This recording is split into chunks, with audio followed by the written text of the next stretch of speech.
크신 하나님 날 도와주시고 그 크신 영광 널리 펴 다 알게 하소서. 내 주의 귀한 이름이 날 도하시고 이 귀의 음악 같으니 참 희락되도다. 내 죄의 권세 깨뜨려 그 결박 푸시고 이 추한 마음을 피로써 꽃청케 하셨네. 아멘.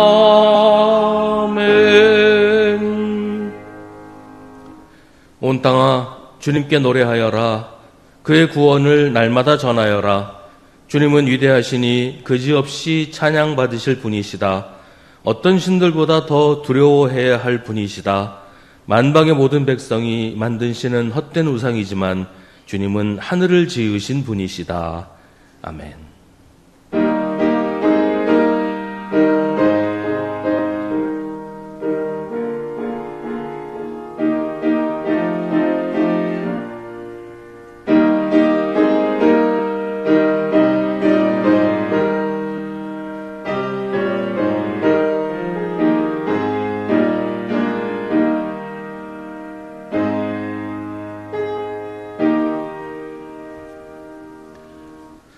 사랑으로 우리를 용서하시는 자비의 하나님, 우리가 하나님 앞과 사람 앞에서 진실하지 못했던 것을 회개합니다.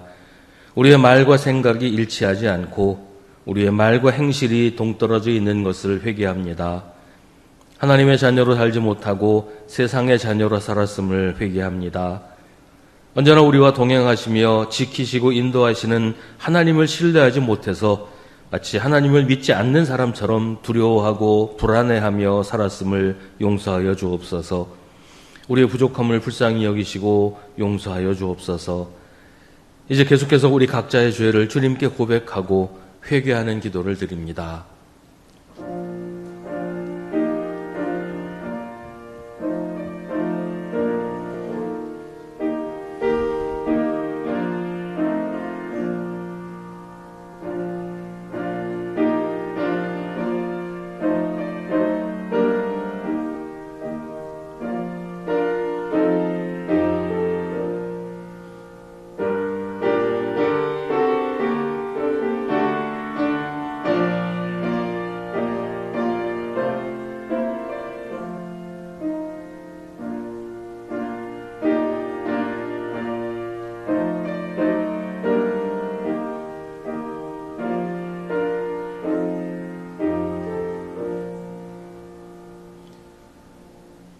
회개하는 사람들에게 우리 주님이 말씀하십니다.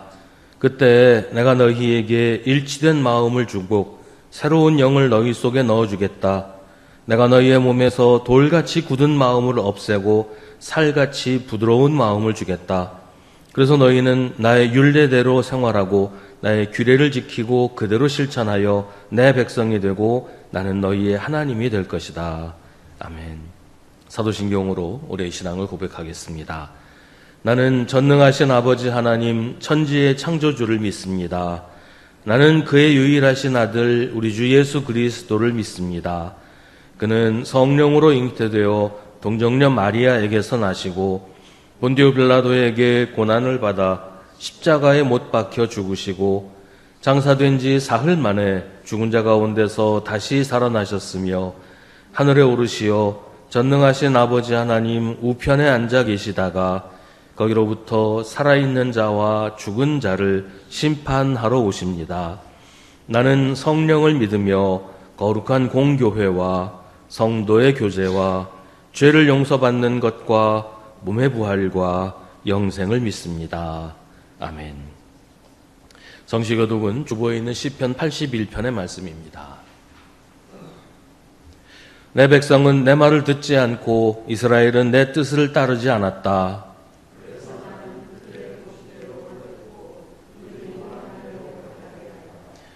나의 백성 이스라엘이 내 말을 듣기만 했어도 내가 가라는 길로 가기만 했어도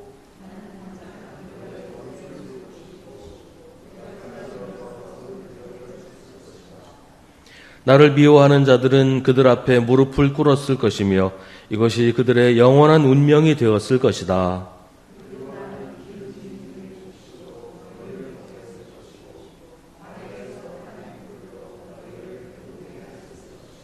아멘.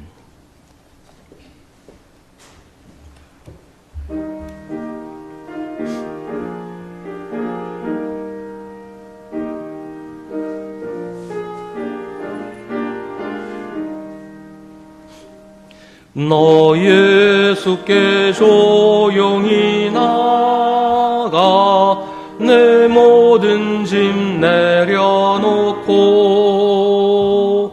주 십자가 사랑을 믿어 죄 사함을 너 받으라.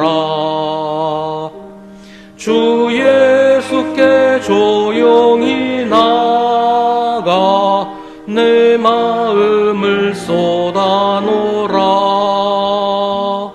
늘은 미리 보시는 주님 그 은혜를 베푸시리. 주 예수의 은혜를 입어 내 슬픔이 없어지리. 내 이웃을 늘 사랑하여 너 받은 것 거저주라. 주 예수께 조용히 나가 내 마음을 쏟아놓으라. 늘은 미리 보시는 주님 그 은혜를 베푸시리. 너 주님과 사귐으로 삼아 늘 내 옆에 모시어라. 그 영원한 생명 샘물에 내 마른 목 죽이어라. 주 예수께 조용히 나가 내 마음을 쏟아놓으라. 늘은 미리 보시는 주님 그 은혜를 베푸시리. 너 주님과 사귀어 살면 새 생명이 넘치리라. 주 예수를 찾는 이 앞에 참 밝은 빛 비추어라. 주 예수께 조용히 나가 내 마음을 쏟아놓으라. 늘은 미리 보시는 주님 그 은혜를 베푸시리. 다 같이 기도하시겠습니다. 내 영혼아 주님을 찬양하여라. 마음을 다하여 그 거룩하신 이름을 찬송하여라. 내 영혼아 주님을 찬송하여라. 주님이 베푸신 모든 은혜를 잊지 말아라. 한 주도 주님 은혜 안에 살게 하시고 이 시간 한 마음으로 주님을 바라보며 예배드릴 수 있도록 모이게 하시니 주님 감사합니다. 8월의 마지막 날이지만 기나긴 여름의 폭염은 사그라들지 않고 무더위가 계속되고 있습니다. 저희 성도님들의 건강과 생활을 지켜주시옵소서. 마음을 다지고 견딜 수 있는 힘을 주시고 특히 환우분들을 살펴주시어서 잘 치료받고 회복되게 하시어 영육간에 강건하게 하시고 여러 사정으로 이 자리에 참여하지 못한 성도님들께 같은 은혜로 함께하여 줬기를 기도드립니다. 노여움과 분노, 시기와 불안, 다툼과 성냄으로 하나님의 사랑을 가리며 살지는 않았는지 돌아보게 하시고 미움을 사랑으로 악한 것을 선한 것으로 변화시키며 균열을 감싸고 화해하며 비방보다는 서로 생각이 다름을 인정해주고 그 안에서 해결점을 찾으려고 노력하는 저희가 되고 이 사회가 될 수 있도록 주님 우리들의 마음을 인도하시고 지켜주시옵소서. 남이 변화되기를 기대하기보다 먼저 나를 돌아보는 시간을 갖게 하여 주시옵소서. 주님, 어느 때보다도 중요한 시기에 있는 이 나라를 보호하시고 지켜주시어서 국내 국외의 많은 문제들과 정책들을 지혜롭게 잘 풀어나가고 대응해 나갈 수 있는 힘을 주시어서 경제가 성장하고 사회가 안정이 되며 청년들이 희망을 갖고 미래를 열어나갈 수 있도록 주님 함께하여 주시옵소서. 나라의 살림을 돌보는 이들이 정의의 반석에 서서 바른 정신으로 민생을 살피게 하옵소서. 아직도 전쟁의 아픔 속에 있는 이웃 나라들을 살피시어서 전쟁으로 가족과 사랑하는 이들을 잃고 생명의 위협 속에 살고 있는 저들을 주님 불쌍히 여기시어서 하루속히 종전을 할 수 있게 주님의 권능의 손을 펴서 결단하게 하시고 평화의 날이 올 수 있도록 주님 도와주시옵소서. 분단의 아픔을 안고 있는 이 땅에도 자유와 평화를 위협하는 일들이 일어나지 않도록 주님께서 보호해 주기를 주님 기도드립니다. 광복 80년을 맞이한 저희가 이 땅을 지키기 위해 노력한 선조들에게 감사하며 우리 또한 미래 세대들에게 희망찬 미래를 줄 수 있도록 노력하게 하옵소서. 교회 학교에 아동 청소년 청년들이 믿음을 지키며 하나님의 말씀에 귀 기울이고 사회에 나가서도 빛과 소금의 역할을 하게 하시어서 그 아이들이 있는 곳에 선한 영향력을 끼치게 하옵소서.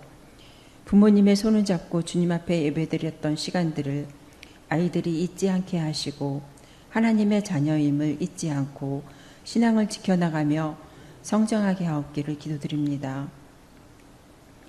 보이지 않는 가운데서 교회를 돕고 봉사하는 이들에게 은총으로 함께 하시고 각 부서와 남녀 선교회와 구역 모임 위에 함께 하시고 친교와 교제를 나누게 하시며 그 안에서 하나님의 사랑을 나누게 하옵소서.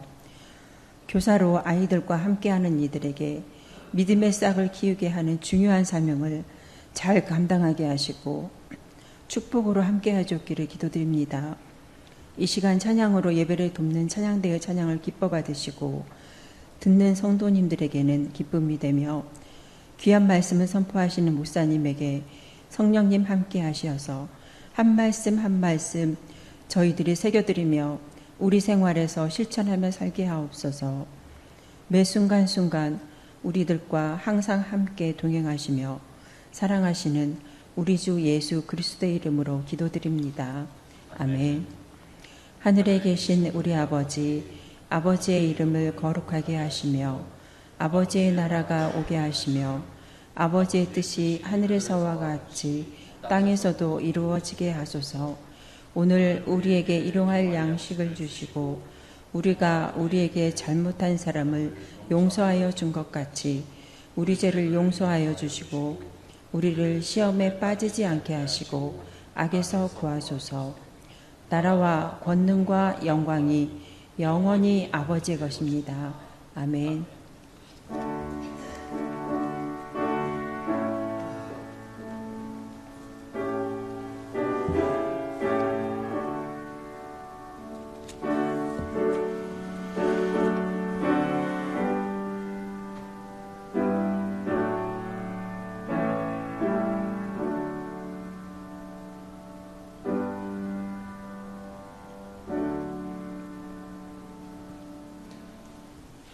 오늘 우리에게 주시는 하나님의 말씀은 신약성경 히브리서 13장 1절부터 8절과 15절부터 16절입니다. 히브리서 13장 1절부터 8절, 15절, 16절 말씀입니다. 하나님의 말씀을 봉독하겠습니다. 이 말씀을 통해 하나님의 음성을 들으시기 바랍니다. 서로 사랑하기를 계속하십시오. 나그네를 대접하기를 소홀히 하지 마십시오. 어떤 이들은 나그네를 대접하다가 자기들도 모르는 사이에 천사들을 대접하였습니다. 감옥에 갇혀있는 사람들을 생각하되 여러분도 함께 갇혀있는 심정으로 생각하십시오. 여러분도 몸이 있는 사람이니 학대받는 사람들을 생각해 주십시오. 모두 혼인을 귀하게 여겨야 하고 잠자리를 더럽히지 말아야 합니다. 음행하는 자와 간음하는 자는 하나님의 심판을 받을 것입니다. 돈을 사랑함이 없이 살아야 하고 지금 가지고 있는 것으로 만족해야 합니다. 주님께서 친히 말씀하시기를 내가 결코 너를 떠나지도 않고 버리지도 않겠다 하셨습니다. 그래서 우리는 담대하게 이렇게 말합니다. 주님께서는 나를 도우시는 분이시니 내게는 두려움이 없다. 누가 감히 내게 손댈 수 있으랴. 여러분의 지도자들을 기억하십시오. 그들은 여러분에게 하나님의 말씀을 일러주었습니다. 그들이 어떻게 살고 죽었는지를 살펴보고 그 믿음을 본받으십시오.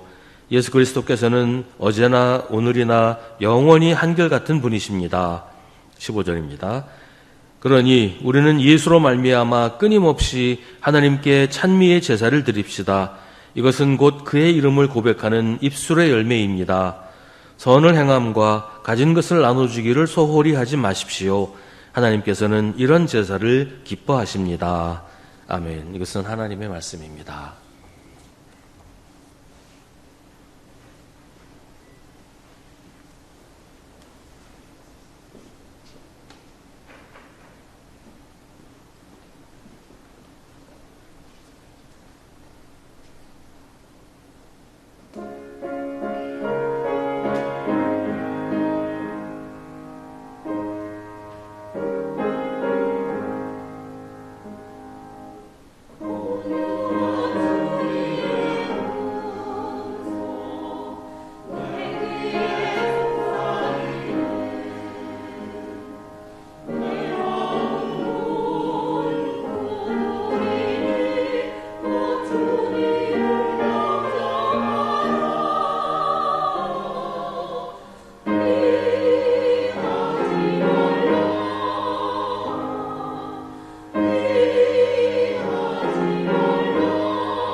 요즘은 이 통신수단이 발달해서 뭐 별일 없어도 서로 소식을 주고받는 이런 일들이 아주 자연스럽게 이루어집니다.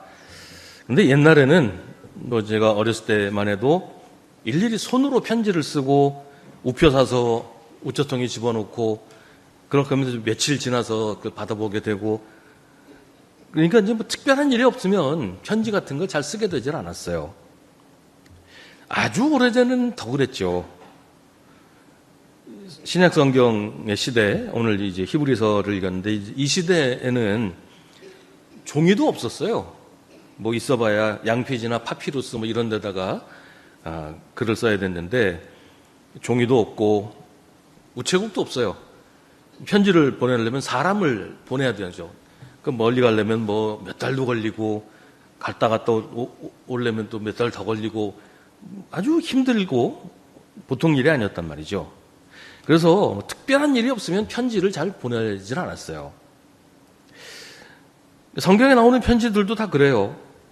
뭐 바울의 편지를 비롯해서 성경에 나오는 편지들은 그냥 안부가 궁금해서, 잘 있나 궁금해서 그래서 보낸 게 아니란 말이죠. 교회에 어떤 문제가 있을 때, 특히 그 문제가 심각할 때 이런 상황은 어떻게 대처해야 되고 어떻게 극복해야 되나, 이런 문제를 어떻게 해결해야 되나, 이런 내용을 담아서 편지를 보냈습니다. 혹시 뭐 별일 없는데 그냥 궁금해서 보낸 편지가 있다고 해도 그런 건 성경에 들어오질 않았죠. 그러니까 성경에 있는 편지들은 그 편지를 받는 교회에 어떤 문제나 사건이 생겼을 때 사도들이라든지 당시 초대교회의 최고 지도자들이 예수님의 말씀으로 그 문제를 해결하기 위해서 보낸 것이다라는 겁니다. 히브리서도 역시 마찬가지라는 것이죠. 히브리서를 받아보는 교회에 또 교인들 사이에 문제가 있어서 히브리서를 보내게 되었다라는 얘기입니다. 히브리서는 혹독한 박해와 핍박의 시절에 그로 인해 고통당하는 교회에 보낸 편지입니다. 히브리서를 누가 썼는지는 정확하게 알려져 있지 않아요. 옛날에는 바울의 편지라고 그랬었는데 이제 그동안 이제 연구의 결과로는 바울의 편지는 아니다. 뭐 문체를 보나 뭐 여러 가지 단어를 보나 바울의 편지는 아니다. 이거는 확실해진 것 같아요. 뭐 우리는 알 수 없지만 이 히브리서를 받아서 읽는 사람들이라면 누구나 알 만한 초대교회의 지도자였을 것은 분명합니다. 그래서 이 성경에 나오는 편지를 읽어보면 그 편지를 받는 교회의 상황을 짐작할 수가 있어요. 그리고 지금 우리의 상황을 살펴서 그 편지를 받는 교회와 어떤 부분이 비슷하다거나 혹은 유사한 그런 부분이 있으면 이 편지를 우리의 상황에도 적용하고 우리가 그 말씀을 우리에게 주시는 말씀으로 받아들여야 할 것입니다. 오늘 말씀은 서로 사랑하기를 계속하라는 명령으로 시작합니다. 서로 사랑하기를 계속하라. 이게 예수님의 명령이죠. 요한복음 15장 12절에서 예수님이 내 계명은 이것이다. 내가 너희를 사랑한 것과 같이 너희도 서로 사랑하여라. 이렇게 말씀하셨는데 이걸 말하는 겁니다. 이 계명을 지켜서 서로 사랑하기를 계속하라. 히브리서에서 이 말씀을 하는 이유는 히브리서를 받아보는 그 교회 안에 이것과 관련된 어떤 문제가 생겼다는 얘기예요. 말하자면 교회 안에서 서로 사랑하는 일에 어떤 문제가 생겼다. 서로 사랑하지 않게 되었다. 그런 얘기죠. 뭐 구체적인 상황은 알 수 없지만 교회 안에서 사랑이 식어가는 어떤 분위기가 있었던 모양이에요. 사도행전에서 볼 수 있었던 모습, 서로를 남이라고 생각하지 않고 그래서 내 것과 네 것을 구분하지 않았던 그런 분위기가 점차 식어가면서 성도들 사이에서도 거리가 생기고 벽이 생기는 일이 있었던 것 같아요. 사랑해야 된다는 건 알지만 별로 그러고 싶지 않은 그런 교회가 되었다는 겁니다. 나는 다른 사람을 사랑하지 않으면서도 다른 사람한테는 왜 나를 사랑하지 않느냐고 하는 이기적인 모습도 보였을 것이고 뒤에도 언급이 되지만 신앙생활의 동기가 사랑이 아니게 되어버린, 더 구체적으로는 신앙생활의 동기가 돈인 그런 모습도 많이 나타났다는 것을 알 수 있습니다. 그래서 히브리서는 예수님의 명령을 다시 한번 상기시킵니다. 내 계명은 이것이다. 내가 너희를 사랑한 것과 같이 너희도 서로 사랑하여라.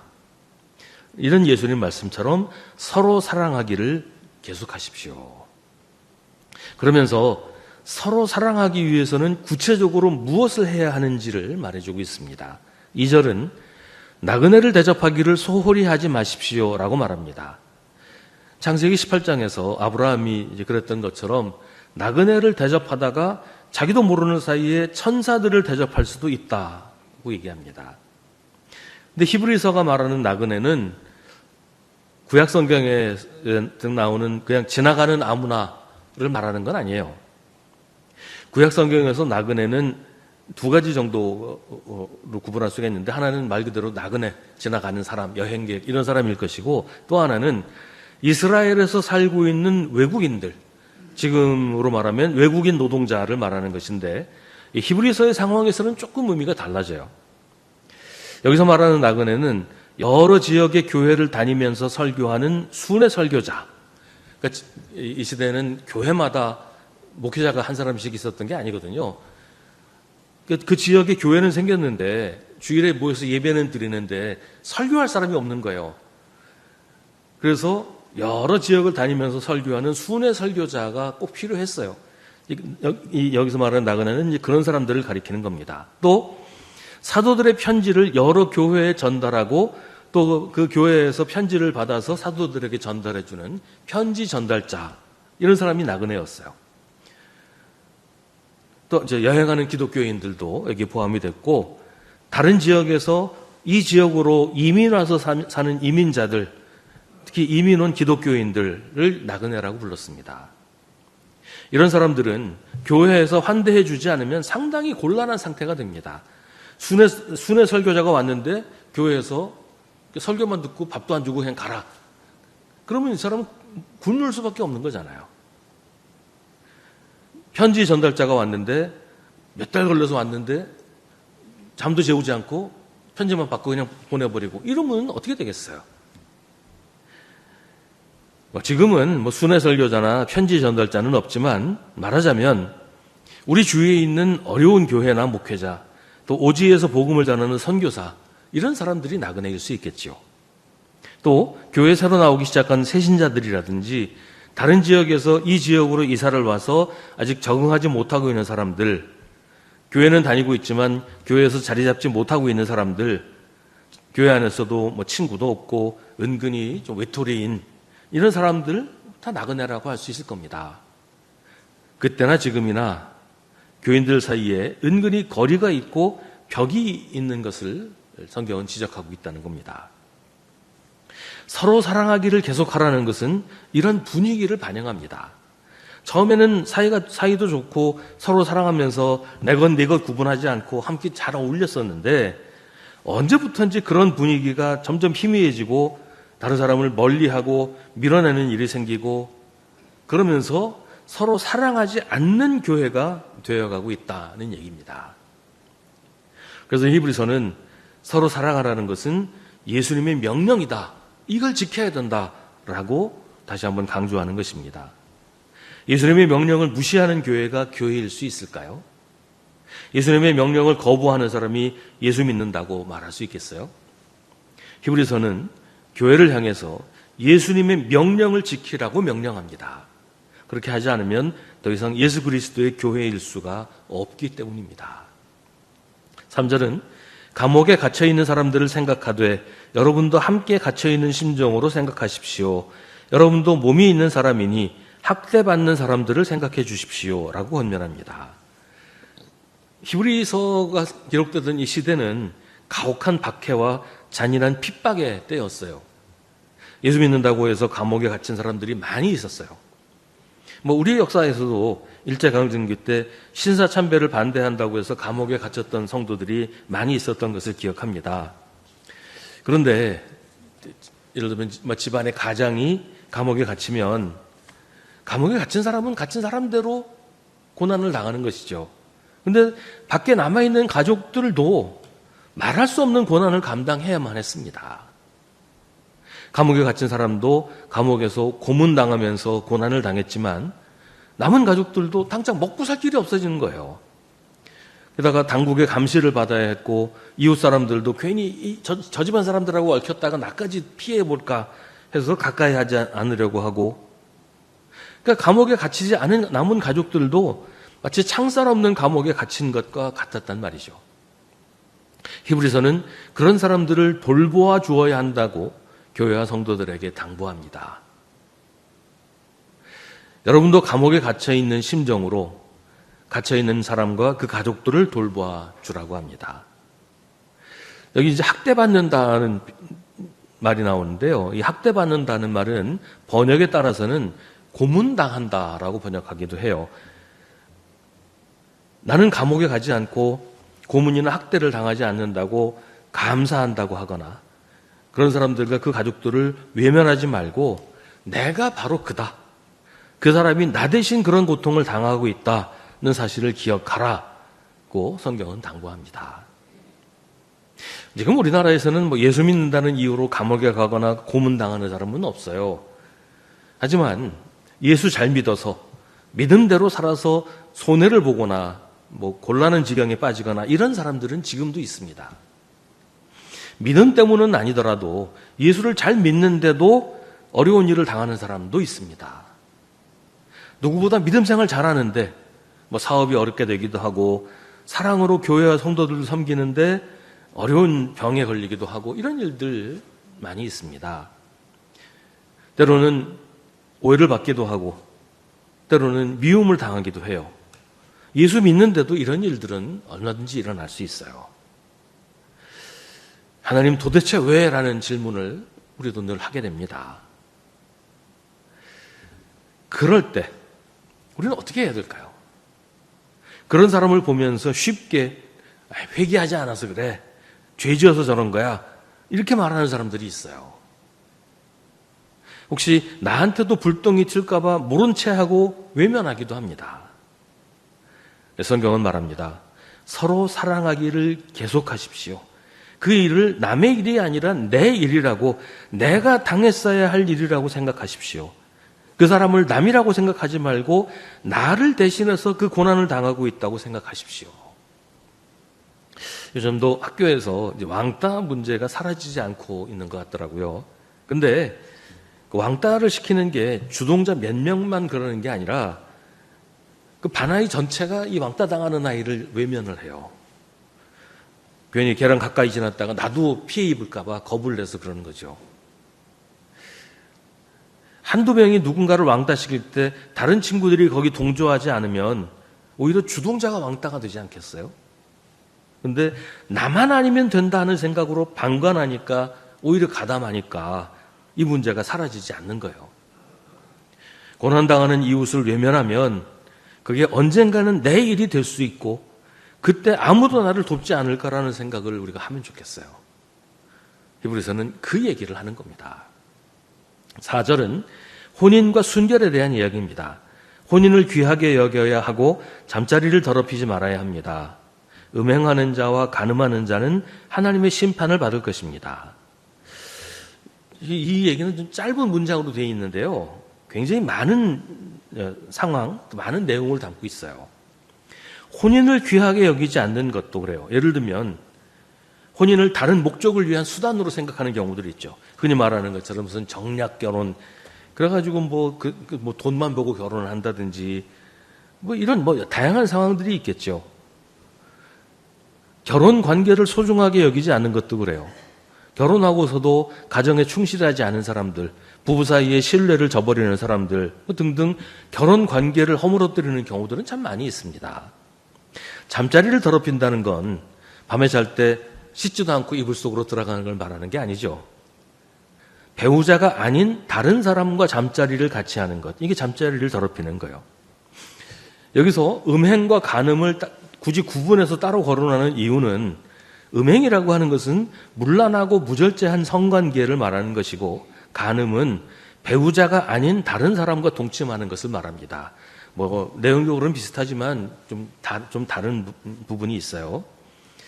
그런데 그 시대의 상황으로 보면 음행이라고 하는 것은 우상 숭배와 관련이 있는 경우가 많았어요. 어찌됐건 이런 일들을 하는 사람은 누구나 하나님의 심판을 받을 것입니다. 히브리서가 왜 이 얘기를 할까요? 이 편지를 받아보는 교회 안에 이런 일들이 있었다는 거예요. 교인들인데도, 예수 믿는 사람인데도 이런 식으로 간음하고 음행하는 것, 우상숭배하는 이런 일들이 있었다는 겁니다. 이런 얘기하면 요즘 사람들 고리타분한 옛날 얘기한다 그렇게 생각하는 경우도 있는데요. 사실 사회 분위기가 참 그쪽으로 몰아가는 것 같아요. 드라마나 영화 같은 거 보면 이런 소재가 아주 아름답게 치장이 돼서 방송이 돼요.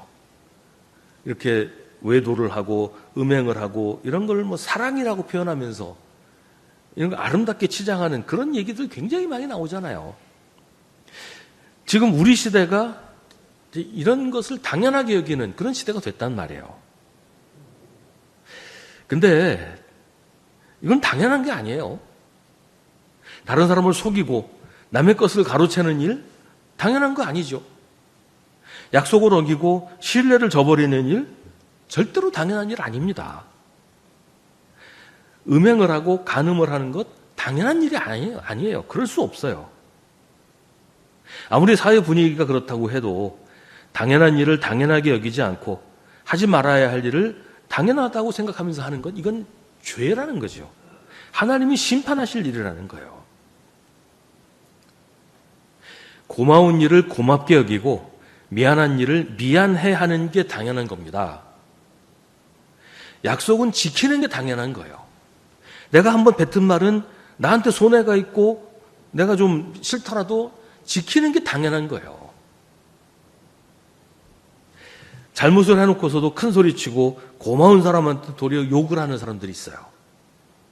결혼을 했으면 혼인관계와 가정을 소중하게 여기고 지키는 것은 당연한 일입니다. 이걸 대수롭지 않게 여기는 게 이상한 일이고 잘못된 일이죠. 잘못된 일을 당연하다고 생각하는 사람들이 너무 많아졌어요. 그렇게 보면 4절 말씀은 단순히 혼인의 문제나 성관계의 문제만이 아니라 사람 사이의 약속과 신뢰에 관한 이야기이기도 합니다. 그리스도인이라면 약속을 지키고 신뢰를 깨지 말아야 한다. 그게 당연하다라는 얘기죠. 그리스도인은 당연한 것을 당연하게 여기고 당연하지 않은 것을 당연하지 않게 여기는 사람입니다. 그렇게 하지 않는 사람을 하나님이 심판하시고 판결하실 것입니다. 5절과 6절은 누구를 신뢰하고 무엇을 의지할 것이냐에 대한 이야기입니다. 돈을 사랑함이 없이 살아야 하고 지금 가지고 있는 것으로 만족해야 합니다. 주님께서 친히 말씀하시기를 내가 결코 너를 떠나지도 않고 버리지도 않겠다 하셨습니다. 그래서 우리는 담대하게 이렇게 말합니다. 주님께서는 나를 도우시는 분이시니 내게는 두려움이 없다. 누가 감히 내게 손댈 수 있으랴.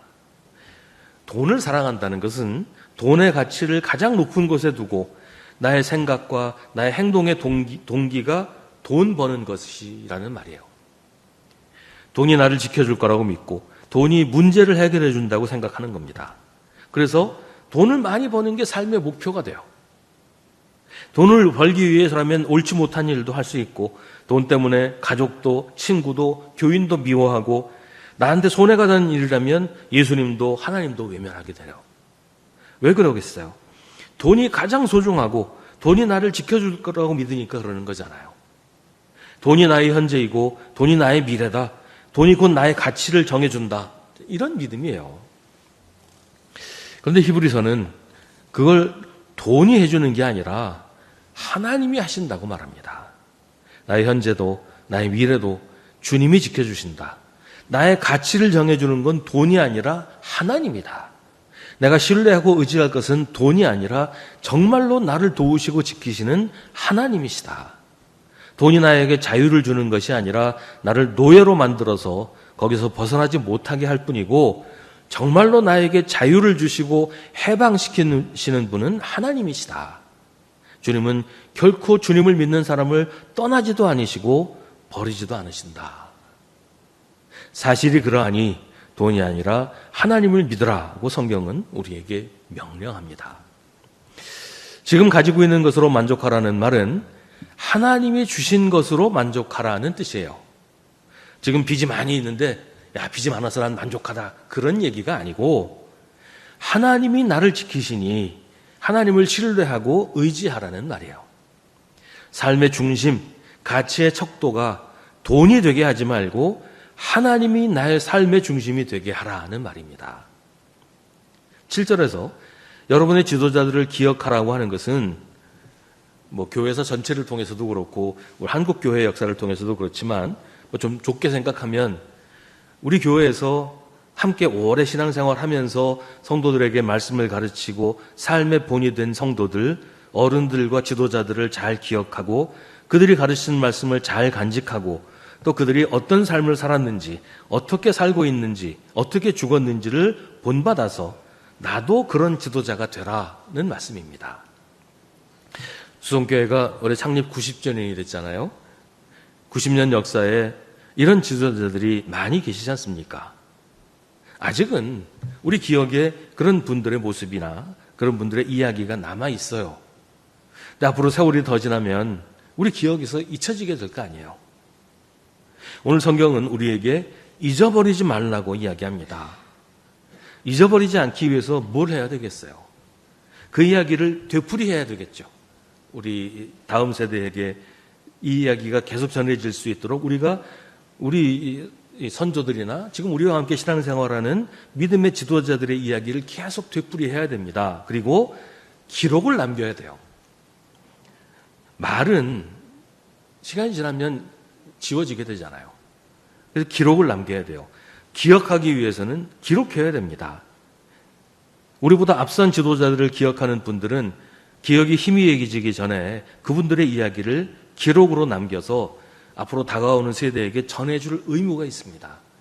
우리 부모님, 또 우리가 기억하는 할아버지, 할머니, 그들의 믿음을 기억하고 계시는 분들은 그걸 꼭 기록으로 남겨서 후대에게 전해줘야 돼요. 오래 교회 다니신 분들, 여러 대에 걸쳐서 수성교회를 섬기신 분들은 꼭 그렇게 하시기를 부탁드립니다.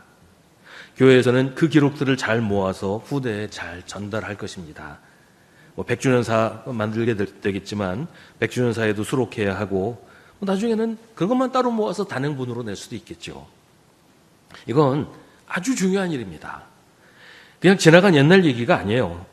요즘에 이상한 이단들도 많고 말도 안 되는 가르침들이 참 많은데 우리도 여기저기 이상한 얘기들 기웃거리지 말고 사도로부터 전해져온 가르침을 우리 지도자들이 어떻게 받아들이고 어떻게 우리에게 전해주었는지, 또 전해받고 전해준 그 믿음대로 어떻게 살고 어떻게 죽었는지 하는 이야기를 잘 간직하고 본받아서 그걸 배우고 그렇게 살고 우리도 그렇게 죽을 수 있어야 한다는 말이에요. 그게 믿음이고 그게 교회입니다. 교회 밖에서 하는 성경 공부나 기도회에 참여하는 것 정말 조심해야 돼요. 교회에서 이단이라고 하는 그런 집단이나 이런 거 그냥 하는 말 아닙니다. 왜 그런지 이유가 있으니까 이단이라고 하는 거예요. 사도로부터 전해져 오는 가르침을 무시하고 자기들만 진리라고 하는 건 다 이단입니다. 문제가 있으니까 공교회에서 이단이라고 하는 것이 아무 이유 없이 그러는 게 아니라는 것을 잘 기억할 필요가 있어요. 예수 그리스도께서는 어제나 오늘이나 영원히 한결같은 분이십니다. 교회는 예수 그리스도의 몸입니다. 교회의 전통을 무시하는 것은 교회가 아닙니다. 17절과 18절은 예배를 말합니다. 하나님께서 기뻐하시는 제사는 이런 예배라고 성경은 말합니다. 우리는 예수로 말미암아 끊임없이 하나님께 찬미의 제사를 드립시다. 이것은 곧 그의 이름을 고백하는 입술의 열매입니다. 선을 행함과 가진 것을 나눠주기를 소홀히 하지 마십시오. 하나님께서는 이런 제사를, 이런 예배를 기뻐하십니다. 함께 모여서 예수 그리스도와 하나님을 찬양하는 것이 예배입니다. 예수 그리스도의 이름을 우리 삶을 통해 고백하는 것이 예배입니다. 선을 행하고 가진 것을 나눠주는 것이 하나님께 온전히 드리는 예배입니다. 주일에 교회에서 시작되어서 우리의 생활로 이어지고 교회의 생활이 그 예배의 생활이 주일에 교회로 모이는 것이 온전한 예배가 되는 거예요. 매일매일의 삶이 예배가 되어야 합니다. 선한 사마리아 사람처럼 선한 일을 하고 내가 가진 것을 이웃과 나누는 것도 예배입니다. 예배는 우리의 삶 전체를 하나님께 드리는 것입니다. 오늘 말씀은 서로 사랑하라는 예수님의 명령을 따르기를 중단하지 말고 계속하라고 합니다. 가혹한 박해와 핍박의 시대에 히브리서가 굳이 이런 이야기를 하는 이유가 뭘까요? 편지 하나 보내기가 그렇게 어려웠던 시절에 굳이 이 편지를 보내서 이런 이야기를 하는 건 무엇 때문일까요? 히브리서를 받은 교회들의 상황은 암울했습니다.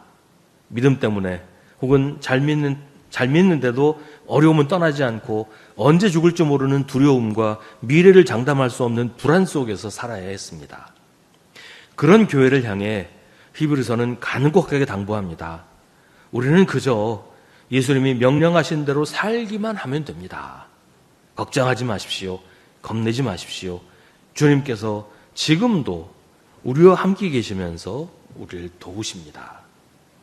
돈을 사랑하지 않아도, 누가 우리를 도와줄까 찾아다니지 않아도 아무 걱정할 필요가 없는 것은 내가 결코 너를 떠나지도 않고 버리지도 않겠다고 약속하신 주님께서 그 약속을 지금도 지키고 계시기 때문이에요. 우리 눈에 보이지 않는다고 없는 것이 아닙니다. 내가 알지 못한다고 잘못된 것이 아니에요. 지금 이 순간에도 살아계신 주님이 나의 손을 잡아 이끌고 계십니다. 내 옆에서 나와 함께 나란히 걸으시면서 나를 인도하십니다. 주님께 우리 온 마음을 집중하면 주님이 우리에게 하시는 말씀을 들을 수 있습니다. 내가 결코 너를 떠나지도 않고 버리지도 않겠다. 그래서 우리도 담대하게 이렇게 말합니다. 주님께서는 나를 도우시는 분이시니 내게는 두려움이 없다. 누가 감히 내게 손댈 수 있으랴. 기도하겠습니다. 오늘 우리에게 주신 하나님의 말씀을 깊이 묵상하십시오.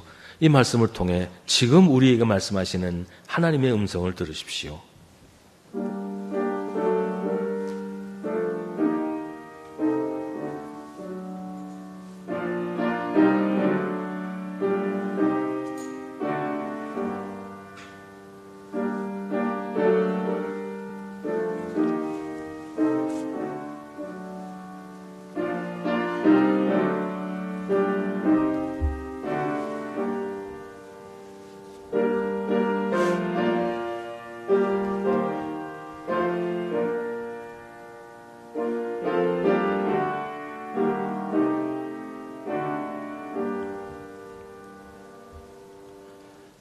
하나님, 주님은 그렇게 우리와 가까이 계시는데 우리는 주님을 깨닫지 못합니다. 주님이 하신 약속을 믿지 못하고 아무 도움도 되지 않는 걱정과 두려움에서 벗어나지 못합니다. 주님, 우리를 불쌍히 여겨 주옵소서. 우리의 어두운 눈과 귀를 밝혀주셔서 주님의 음성을 듣게 하시고 주님의 마음을 느끼게 하여 주옵소서. 그래서 두려움과 근심이 아니라 기쁨과 소망으로 살게 하여 주옵소서. 예수님의 이름으로 기도합나이다. 아멘.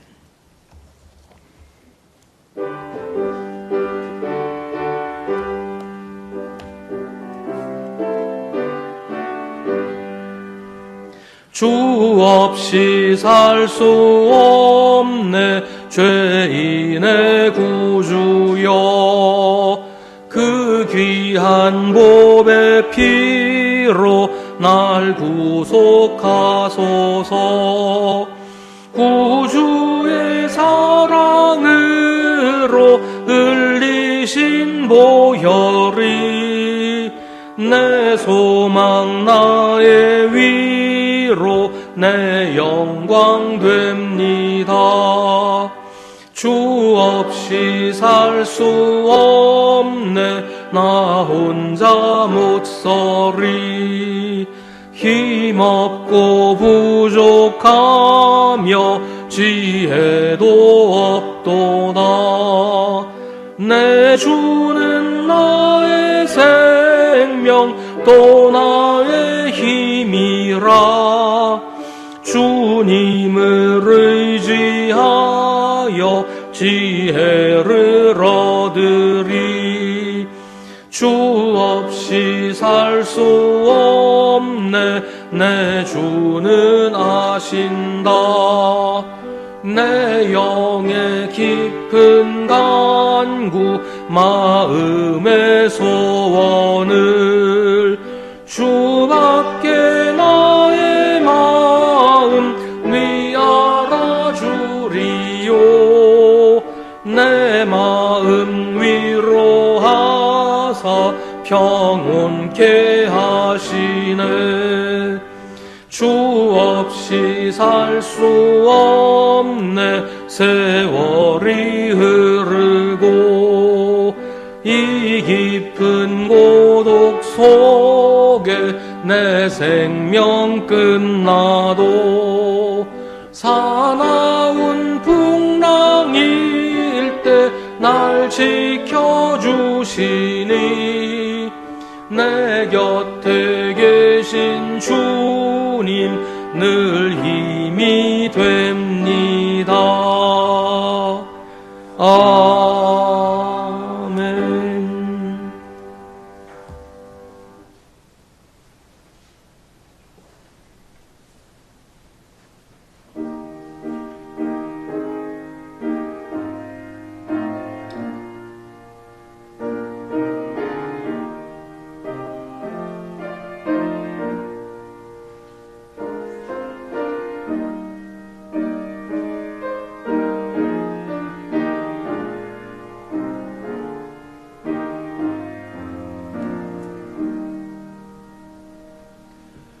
자리에서 일어나시기 바랍니다.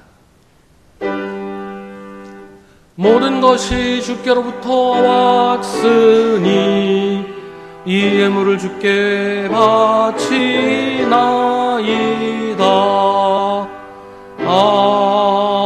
아멘. 8월의 마지막 주일 주님 앞에 나와 경배드리며 주님을 찬양합니다. 저희 예배를 받으시며 기뻐하시는 주님께 감사와 찬송을 드립니다. 이 시간 저희에게 허락하신 물질을 주님께 바칩니다. 바치는 손길을 기억하시고 늘 주님이 주시는 것으로 풍성하게 하시며 주님께 아낌없이 바치는 마음으로 늘 살게 하시옵소서. 주님의 것을 내 것이라고 생각하지 말게 하시고 내게 있는 모든 것 주님의 것임을 잊지 말게 하옵소서. 저희가 살아가는 모든 형편을 아시는 주님, 저희가 주님의 뜻대로 살기 원하지만 힘들고 어려운 일 앞에서 좌절하곤 합니다. 주님, 저에게 힘 주시고 믿음 주셔서 모든 어려움 이겨내고 주님만 따르며 주님 뜻대로만 살게 도와주시옵소서. 우리의 눈을 주님께로 돌려 주님의 뜻을 헤아리고 주님이 기뻐하시는 일을 저의 기쁨으로 삼게 하시옵소서. 육신의 질병으로 고통받는 성도들 기억하여 주옵소서. 경제적인 문제로 힘들어하는 이들을 위로하여 주시고 사람에게 받은 상처로 아파하는 이들을 어루만져 주옵소서. 주님께서 고쳐주시고 회복시켜 주시기를 간절히 기도합니다. 저희가 사는 동안 좋은 일만 있지는 않을지라도 모든 것을 믿음으로 감사하며 맞이하게 하시고 모든 일을 통해 주님께 영광 돌리는 주님의 백성으로 살게 하여 주옵소서. 아직 많이 덥습니다. 지치지 말고 더욱 힘을 내어서 주님을 위해 더 열심히 살아가도록 저희를 인도하여 주옵소서. 예수님의 이름으로 기도하옵나이다. 아멘.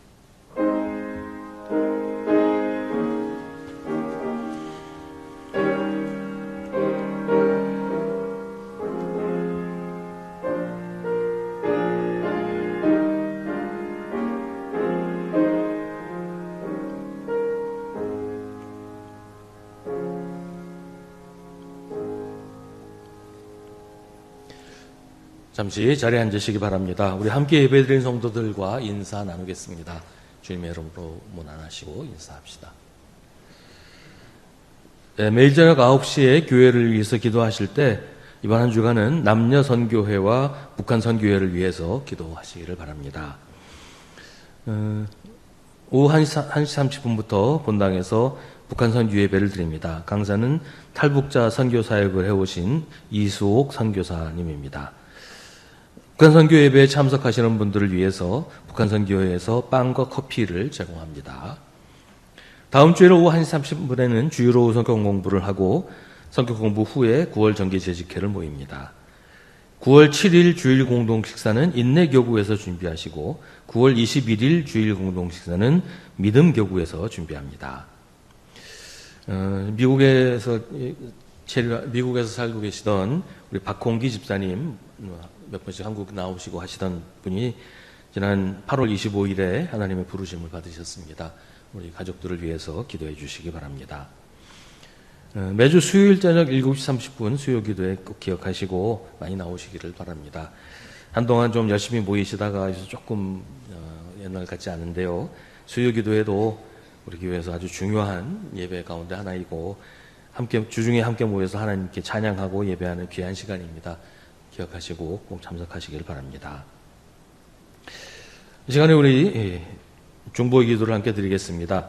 오늘은 북한의 복음화와 민주화를 위해서 함께 기도하겠습니다.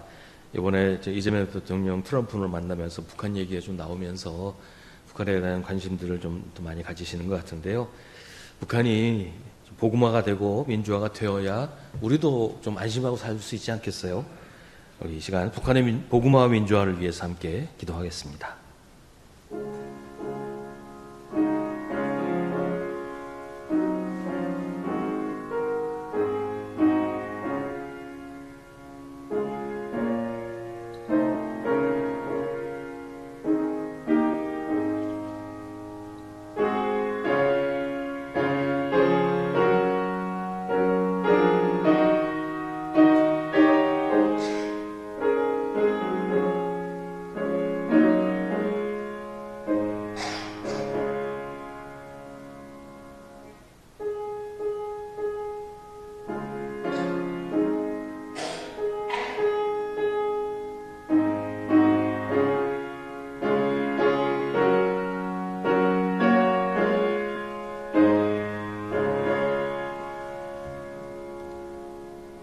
그 자리에서 일어나시기 바랍니다.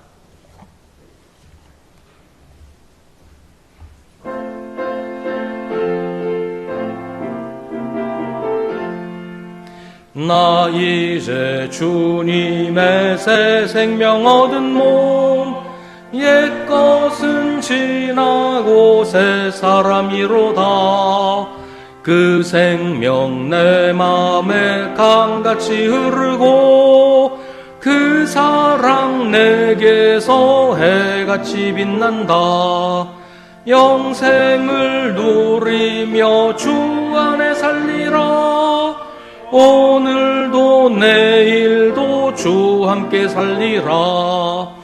주 안에 감추인 새 생명 얻으니 이전에 좋던 것 이제는 값없다. 하늘의 은혜와 평화를 맛보니 찬송과 기도로 주 함께 살리라. 영생을 누리며 주 안에 살리라. 오늘도 내일도 주 함께 살리라. 산천도 초목도 새 것이 되었고 죄인도 원수도 친구로 변한다. 새 생명 얻은 자 영생을 맛보니 주님을 모신 맘 새 하늘이로다. 영생을 누리며 주 안에 살리라. 오늘도 내일도 주 함께 살리라. 주 따라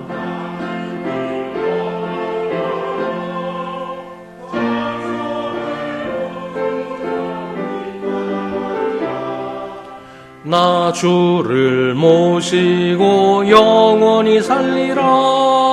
날마다 섬기며 주 함께 살리라. 영생을 누리며 주 안에 살리라. 오늘도 내일도 주 함께 살리라. 서로 사랑하라는 주님의 계명을 지킴으로 두려움과 걱정을 이기십시오. 주님이 지금 나와 함께 계시면서 나를 도우십니다. 우리 구주 예수 그리스도의 은혜와 하나님 아버지의 사랑과 성령의 사귐이 주님을 예배하는 사랑하는 주님의 자녀들에게 언제나 언제까지나 함께 하시기를 간절히 축원하옵나이다. 아멘.